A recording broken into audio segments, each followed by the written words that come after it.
Good morning. In the previous section, we were discussing regarding the design of stator.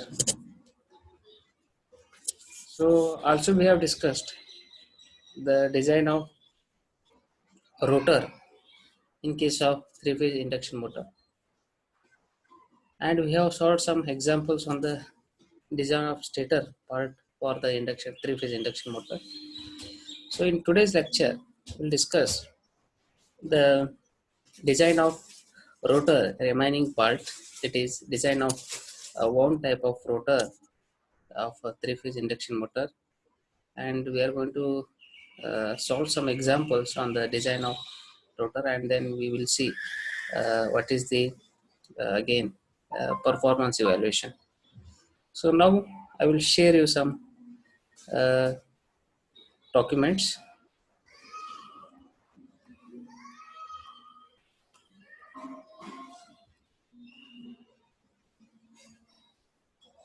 So in the previous section we have discussed regarding the design of squirrel cage rotor.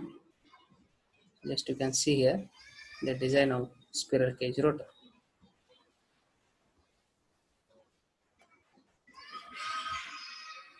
So in this case, in case of squirrel cage rotor, we have seen the number of slots. Then we have seen some case that crawling and cogging effect.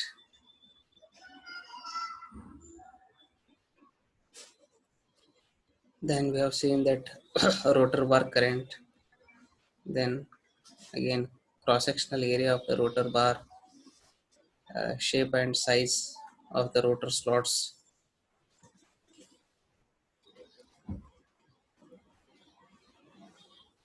Then area of end ring,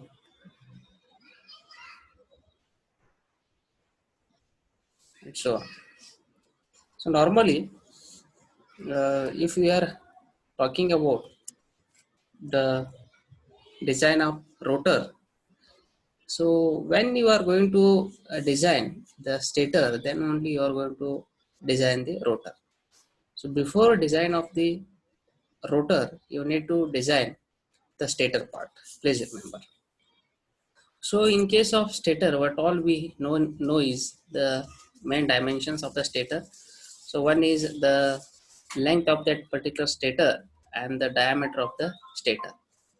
So normally, if I consider the rotor, whenever whichever it is a squirrel cage or it may be one type. So whatever the diameter of the rotor dr is there, so it is given by d minus 2 lg. So it is not given here, but you have to remember whatever the diameter of that particular rotor is there, it is given by d minus 2 lg, because d is the diameter of the stator and lg is the air gap. So you can see here, if I am saying uh, this particular, say, let us move to this particular diagram, whatever the construction.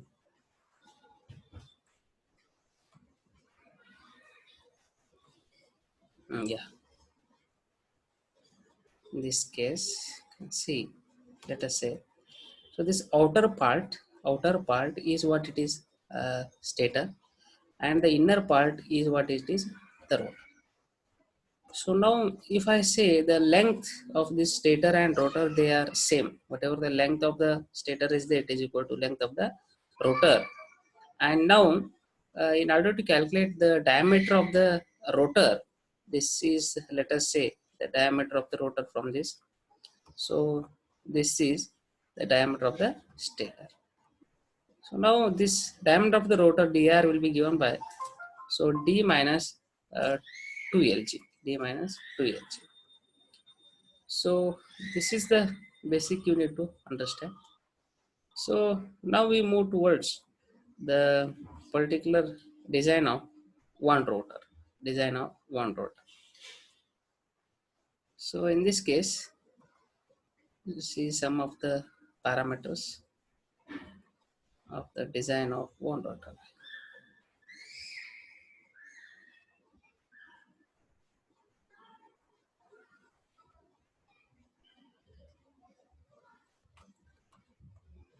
Again, uh, these are the types of induction motors. On rotor induction motor, these are the types of induction motors, wherein rotor also carries a distributed star connected three-phase winding. So at one end of the rotor, there are three slip rings mounted on the shaft. Again, three ends of the winding are connected to the slip rings, and the external resistance can be connected to these slip rings at starting. So you can remember the particular construction of this particular um, slip ring induction motor or the particular wound rotor. Uh, so it is the construction is having, this is having the three external resistance can be connected to the slip rings, which will be inserted in series with the windings, which will help in increasing the torque at starting. And such type of induction motors are employed where high starting torque is required.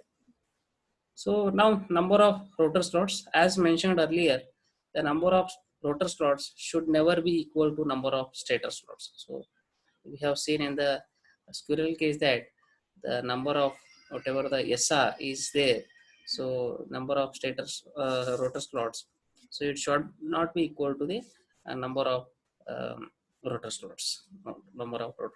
So generally for wound rotor motors, a suitable value is assumed for number of rotor slots per pole per phase. So and then total number of rotor slots are calculated. So selected number of slots should be such that tooth width must satisfy the flux density limitation, and semi-closed slots are used for the rotor slots. Now coming to the number of rotor turns, number of rotor turns. So the number of rotor turns are decided based on the safety consideration of personnel working with the induction motors. So the voltage between the slip rings on open circuit must be limited to safety values. In general, the voltage between the slip rings for low and medium voltage machines must be limited to 400 volts. So for motors with higher voltage rating and large size motors, this voltage must be limited to 1000. Based on the assumed voltage between the slip rings, comparing the induced voltage ratio in stator and rotor, the number of turns on rotor winding can be calculated as. So we know the voltage ratio, that is ER by S in stator to the rotor particular. So it is equal to KWR into TR divided by KWS into TS. So again, turns per phase in the rotor, and this is turns per phase in the stator. And KWR is the winding factor uh, for the rotor, and it is also uh, winding factor. So hence, uh, the rotor turns per phase TR will be given by this thing. TR will be ER by S, KWS divided by KWR TS, and these are the main uh,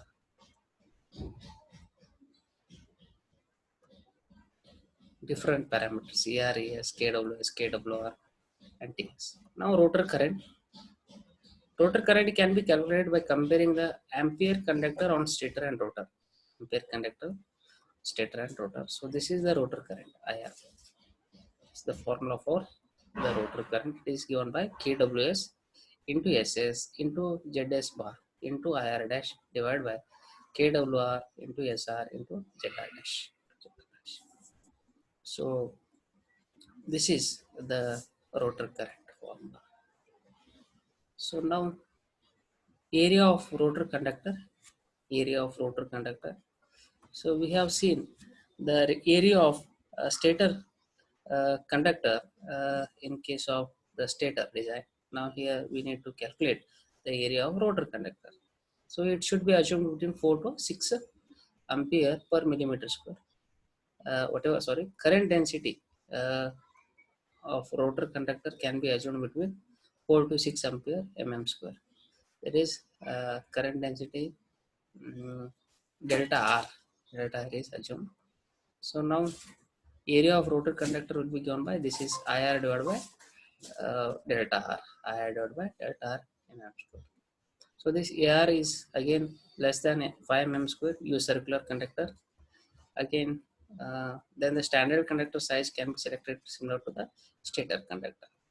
So this is area of rotor conductor, AR. Now size of the rotor slot. So mostly semi-closed rectangular slots employed for the rotors. And the size of the slot must be such that the ratio of depth to width of the slot must be between 3 and 4. So if I consider the ratio of this depth to width of the slot is there, it is 3 and 4. So the total copper loss will be given by just taking this length of the main term can be calculated from the empirical formula LMT. I can calculate first. So this is LMT, length of the main term will be 2L plus 2.3 tau P plus 0.08 meter. So resistance of the rotor winding is given by RR is equal to 0.021 into LMT into TR divided by AR. So the total copper loss will be 3 IR square into RR, 3 IR square into RR. So from this particular you can calculate the RR, and this particular IR is the rotor current, So this is the total copper loss. This is total copper loss. Now flux density in the rotor tooth. Flux density in the rotor tooth, it is again same as that of particular uh, in case of squirrel cage. So it is required that the dimensions of the slot is alright from the flux density consideration, and flux density has to be calculated at 1/3 height from the root of the teeth, and this flux density has to be limited to 1.8 Tesla. So I can write the diameter at 1/3 height will be dr minus 2 by 3 into str into 2, and slot pitch at 1/3 height will be, that is 2r dash is equal to pi dr dash divided by sr. So now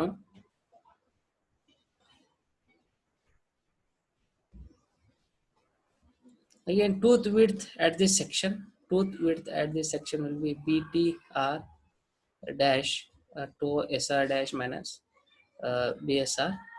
This is tooth width at this particular section.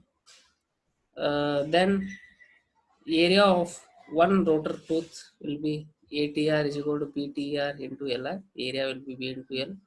So it is BTR. Iron length of the rotor, that is Li is equal to L minus WT into ND Ki. That is Ki is iron space factor. And the area of all the rotor tooth per pole will be this thing, ATR BTI into Li into SR divided by P. We have to take per pole here. So it is. Then mean flux density in the rotor teeth, it is BTR dash is equal to pi divided by ATR, and the maximum flux density in the rotor teeth will be less than 1.5 times BTR. So this is about the flux density in the rotor teeth. Now we'll see depth of stator core below the slots. So it is below the rotor slots there is a certain solid portion. Below the rotor slots there is a certain solid portion which is called depth of the core below slots. So this depth is calculated based on the flux. So flux density and flux in the rotor core. So flux density in the rotor core can be assumed to be between 1.2 to 1.4 Tesla. So then depth of core can be found as, now flux in the rotor core section, it is pi c is equal to 1 by 2 pi. Now area of stator core ACR, it is pi divided by 2 BCR. Now area of stator core ACR is Li into DCR. So hence depth of the core will be given by DCR is equal to ACR by Li, ACR divided by PR. So now we need to calculate the inner diameter of the rotor. Inner diameter of the rotor. This is very important. So inner diameter of the rotor will be given by D minus 2 LG minus 2 HTR minus 2 DCR. So, DCR. So this is about the design of rotor, that is wound rotor. Altogether, we have discussed the design of a particular rotor in this particular section. Now, uh, we will see some of the examples before going to the evaluation. Performance evaluation. So here in the examples, let us see. Uh, this is the first example we can consider. This is the first example. Yes, in this case, during the stator design of a three-phase 30 kilowatt 400 volt 6 pole 50 hertz squirrel cage induction motor, following data has been obtained. Gross length of the stator is given, that is 0.17. Internal diameter of the stator is 0.33. Number of stator slots, it is 45. Number of conductors per slot, it is 12. Based on the above design data, design a suitable rotor. So the design of the stator is given. So we need to calculate the design of the rotor. Now we need to calculate. We need to calculate the rotor design. That is diameter of the rotor first. Diameter of the rotor. So in order to have that diameter of the rotor, I told you in the very first it is beginning. It is dr is equal to t minus 2 lg.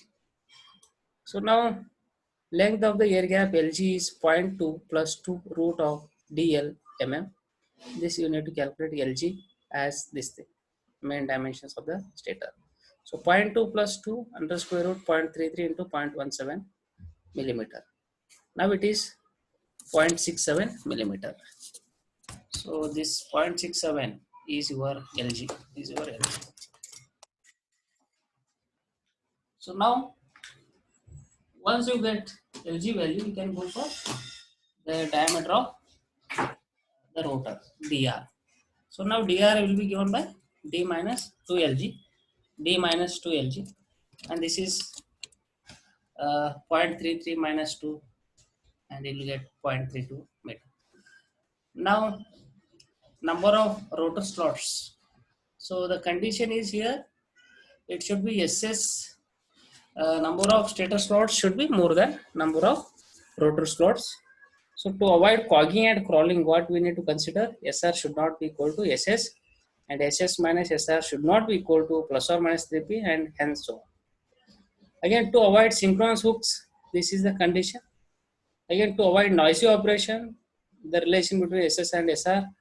So considering all the combination above, we need to take SR as 42. SR as 42. Here, why we are taking 42? Because in this case, you can see the example.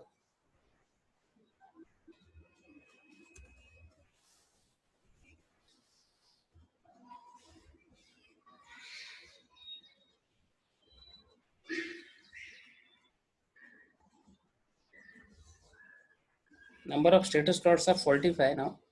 Here in the example, so number of stator slots are 45. So whatever the number of rotor slots we are taking, it is 42. It is 42.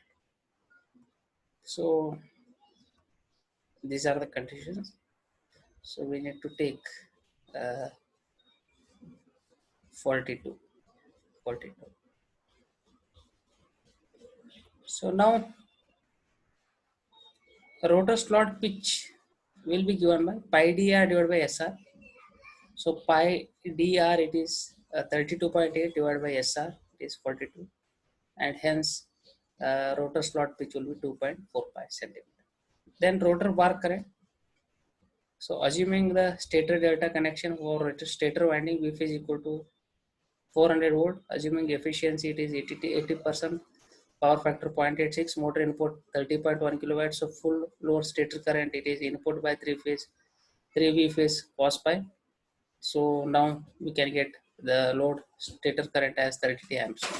So again, rotor current will be given by that is 0.85 is 0.85 is. So 0.85 into 33, it is 28 amps.